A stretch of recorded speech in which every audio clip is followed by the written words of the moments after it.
Hi everyone, this is Patty, and today I want to just discuss something that maybe some people overlook or don't look into enough. And I have quite a few clients that I work with that they feel this is important enough to share with others. And this is about childhood depression, anxiety, and stress. Especially now with all this going on in the world, sometimes the children don't have enough expression. And now being home with them, they can communicate more. And sometimes the parents don't understand how young they could be to get anxiety or even stress or even depression for their age. They think that they have to be high school or college to go through these stressful moments and engage in sports and all these other things for studying and other things, even friends and family. But really it happens when they're small and little that no one knows how to approach it or what to do about it. Do you know that depression is stress and anxiety? And there's a lot of barriers that parents don't understand. And they just think it's growing years, mood swings. They think because of this, it's something that they do because for attention, or maybe they feel left out, or maybe they have a new brother or sister, so they feel they need to go ahead and do these things. And that's not true. What it is they all go through these mood and feelings because they don't know how to express themselves. And it's almost like a silent sadness. They isolate themselves, they kind of stick to themselves, and they have less friends. They might communicate, they might game, especially with all the technology nowadays, get on the phone, FaceTime, whatever it is. But the thing is, we are so busy nowadays as parents to try to provide for the family, sometimes we put those aside, not wanting to harm anyone. It's just feeling that sometimes we don't have enough time for them. Well, we all do. We know that. But we communicate on a higher level as an adult, and the children are down here, and we have to learn to meet in the middle to communicate. You know that 90% of the parents out there feel they see the signs, or they'll be able to see the signs. And sometimes the signs are there, we don't even know it. They sleep longer, they're agitated, frustrated, they don't want to study, their study habits are bad, their school grades go down, they have less friends, they're being more distant, they're getting more online, so they're playing games, or they're going ahead and going on FaceTime, or they're just occupying their time in such a wrong way. This is when they get into drugs and alcohol and associated with not such a good situation. So you realize that parents, they try so hard. And when I ask the children, well, why don't you go to the parents and let them know? Why don't you go to your doctor and let them know? What is holding you back? A lot of them says they love their parents dearly, but their parents want to fix. They don't want them to fix the problem. Their parents will tell them it's just temporary or just for this moment. It's just a mood swing. You're going through a bad time. And what happens is they don't want us as parents to fix them.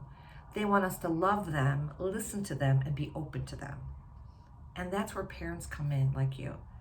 Just sit and listen and communicate with them more. No matter if it's something super small or something huge in their life, you have to realize they're a younger age. So for us, something so small to us would be so big in their life. So we have to sit and be patient, listen to them, and try to understand what's going on. Parents need to check in once in a while too. Even let's say they talk to them and they think everything is fine, the parents just keep moving on, kids keep moving on, and the kids don't want to burden their families, burden their friends, so they keep to themselves. And those are the shy ones, the quiet ones, that they feel if they say something, they're over-exaggerating or they're full of drama. The other thing that I like to say is that the kids love to protect their parents because they don't know how the parents feel. And sometimes the parents have to give them information.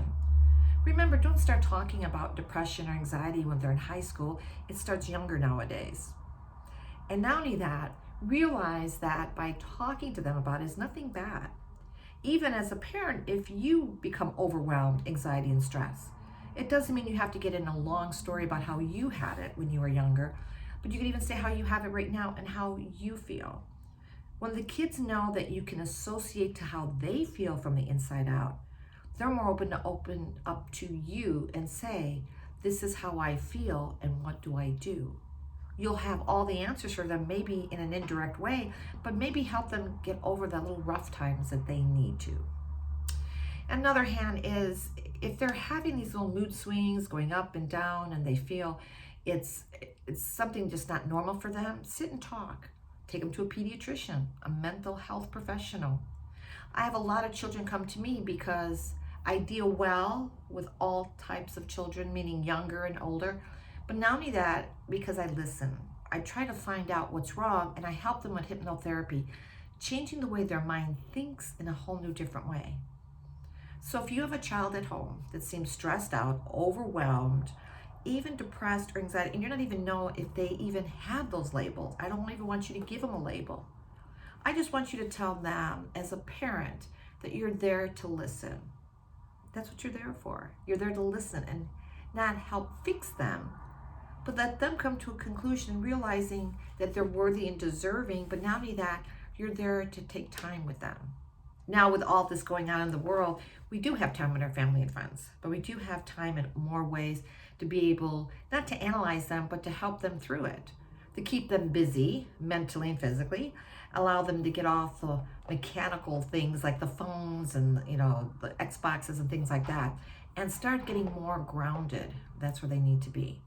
So if you need any more information about what I do, what I'd like for you to do is just go ahead and give me a call. I got some little tips and tools that you can use to find out where your child is. I don't care if they're 6 or 26. Everyone experiences in their life. Sometimes they feel unworthy. Sometimes for girls, they don't feel beautiful. Sometimes the guy don't feel manly enough. And they all are so hard on themselves.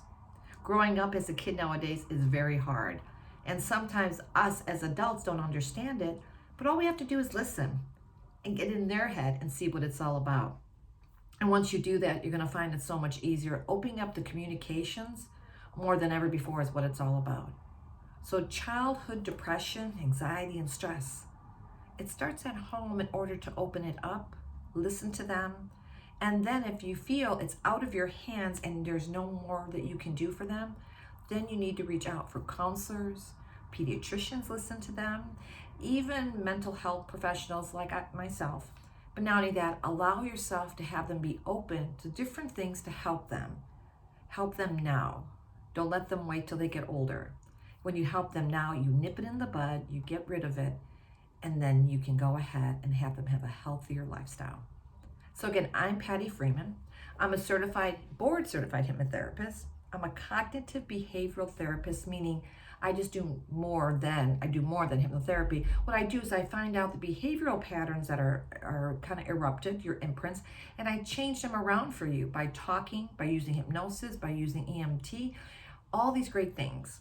So what I would like for you to do is just be open with your children, be open with yourself, because you're there to help them more than anything else. So again, thank you, and I will talk to you soon. And hope everyone is well and healthy and be well. Thank you. Bye-bye.